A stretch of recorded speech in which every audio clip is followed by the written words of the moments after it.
Well, welcome back, everybody. As you probably read the title, I have to destroy a boat. So sit back, relax, and I'll show you why.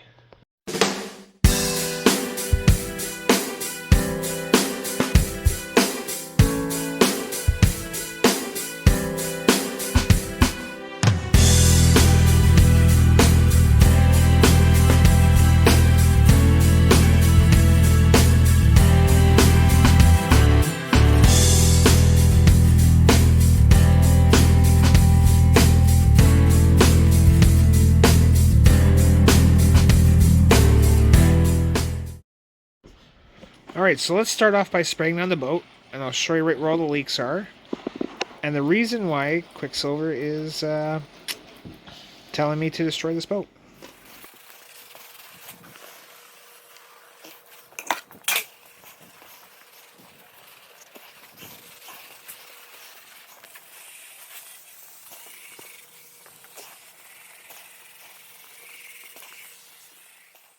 You can see it's leaking on its overlap here, which is pretty common if the welding wasn't done properly.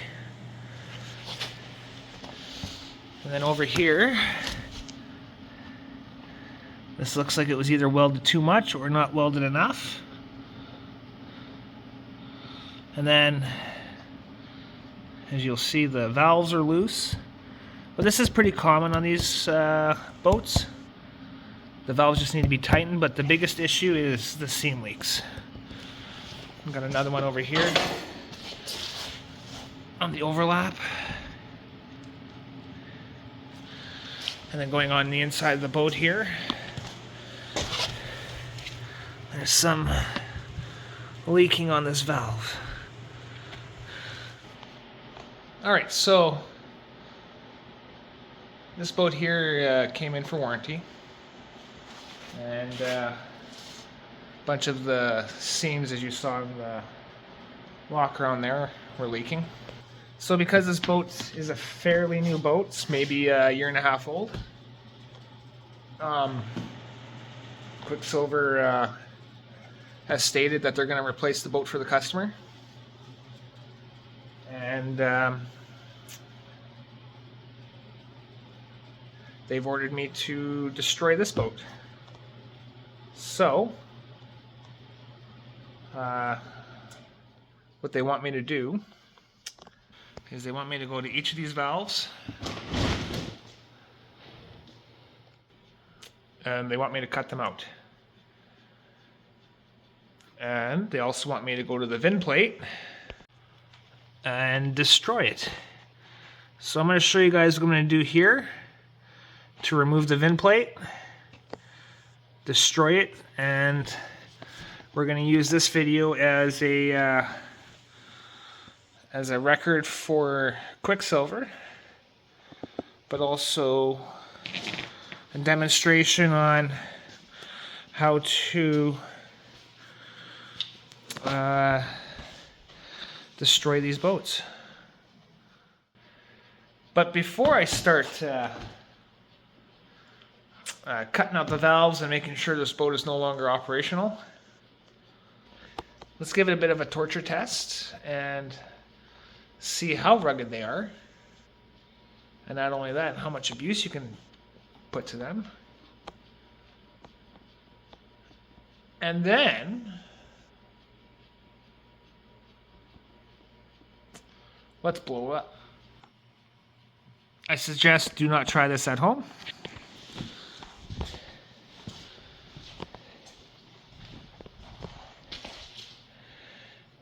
And let's see what these things are capable of.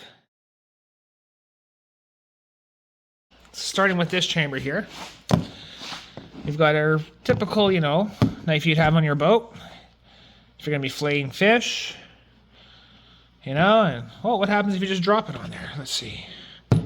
Oh, that's pretty good. Dropped it right at the blade.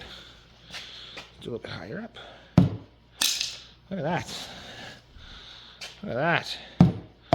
She holds up pretty good. Oh. Yeah, it takes quite a bit to put a hole in it. Oh. Gotta really put pressure. Okay, okay. Well, it's leaking there. All right. What about with a screwdriver? You know, a lot of times you have screwdrivers, we drop them on there. You know, the screwdriver's pretty good. Right? Doesn't like a knife though. Doesn't like the knife. Okay. Okay. Stab it some more. Okay. Alright, so it doesn't like being stabbed. Although I don't think anything likes to be stabbed.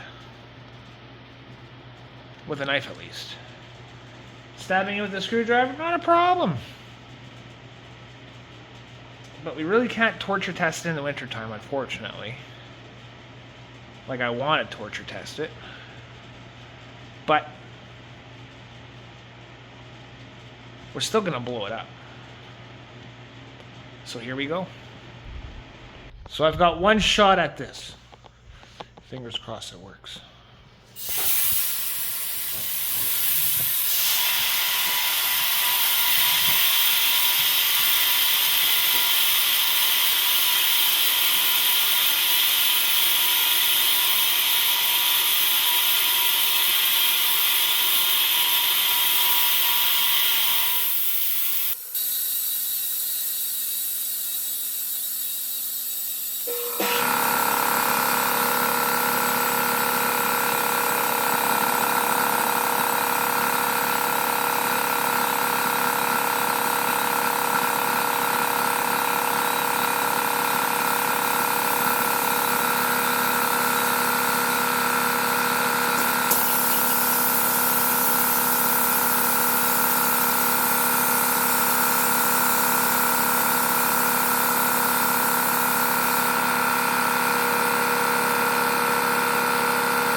Well, that was uneventful. Alright, well, let's try this again. And I'm estimating that it's going to rupture along the seam here.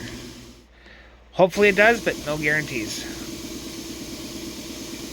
Alright, so now that I fixed the hose on the air gun, after the first blowout, let's try this again and see if we can blow it up the second time.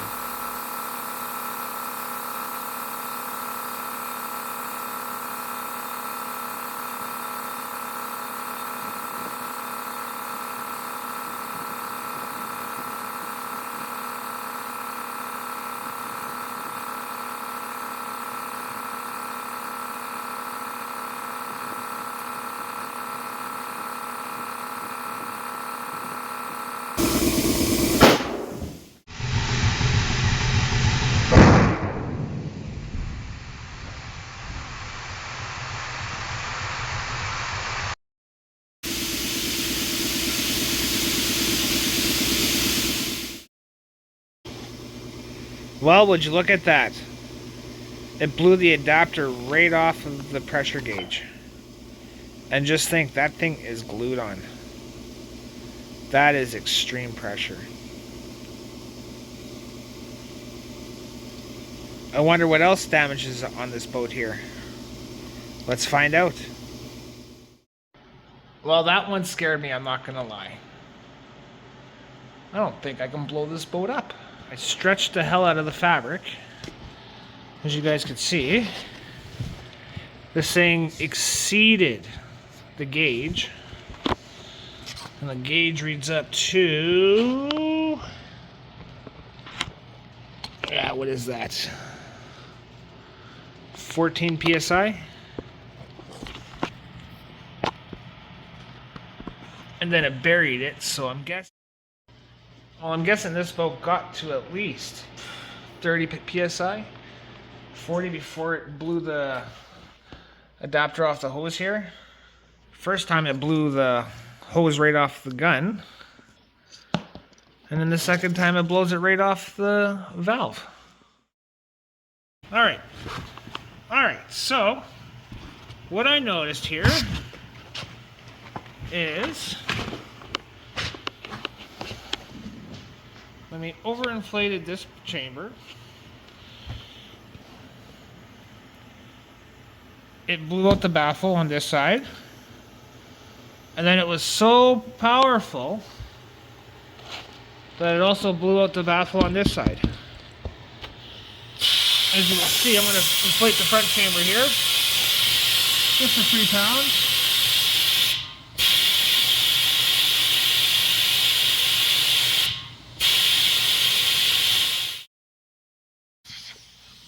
And as you can hear,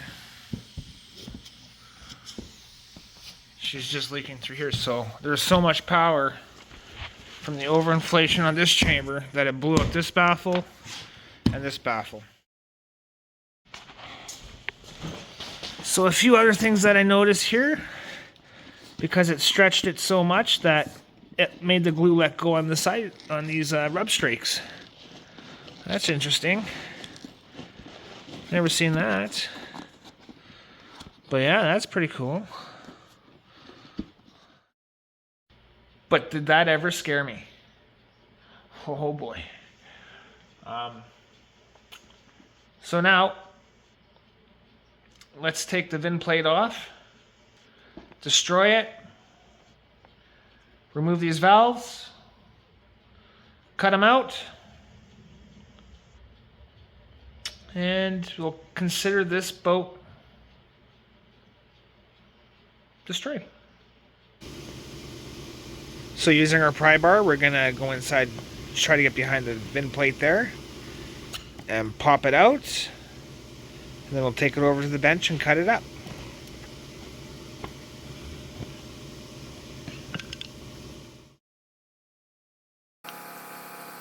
Using my metal shears, I'm just going to cut the VIN plate into 3 pieces, so this way it can no longer be used.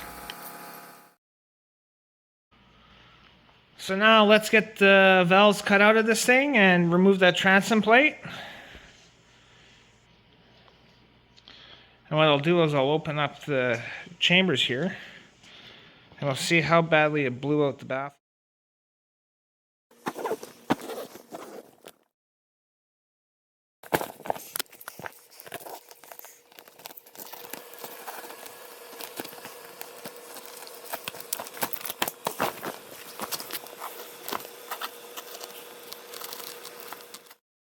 All right.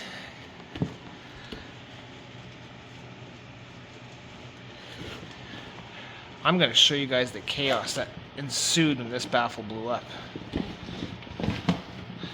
Oh my goodness.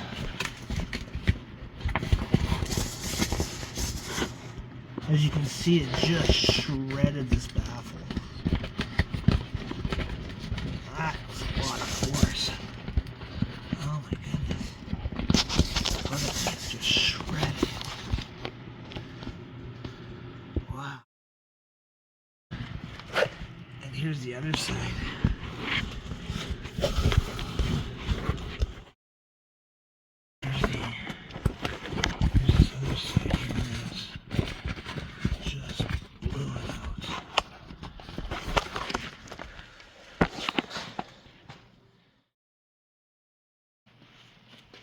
So I guess we can now say this boat is officially decommissioned. Or destroyed. Whatever you guys want to term it. And I'm sure you guys are like, oh, Steve, why would you do that? Why wouldn't you save some of the stuff on there? Well, I was told to destroy this boat. So when I'm ordered to destroy a boat, I will do it.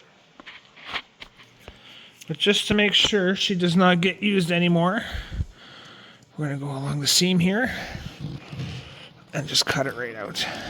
A couple feet, just so that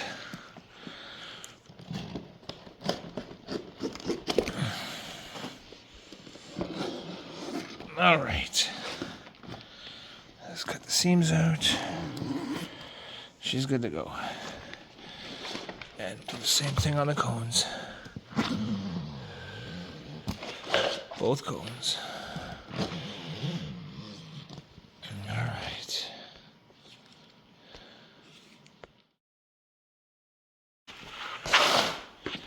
Alright, so last but not least, we gotta cut this out. Alright. We gotta cut this out, so let's deflate it.